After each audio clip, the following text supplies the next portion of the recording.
I have a house, and rather than selling it, we're buying a new one, and rather than selling it, I want to keep it as an investment. Can I rent it out?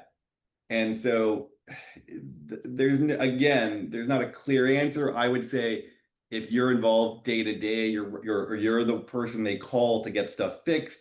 If you're the person having to, do the background checks, all that stuff, it could be viewed as work. So if you want to do that and you want to minimize your risk, I would say you hire a property management company. Let them do everything. The toilet breaks, they're going to call the property management company. At the end of their lease, if they leave, the property management company is going to find new tenants. And maybe you're stopping by once a year in between tenants just to check things out.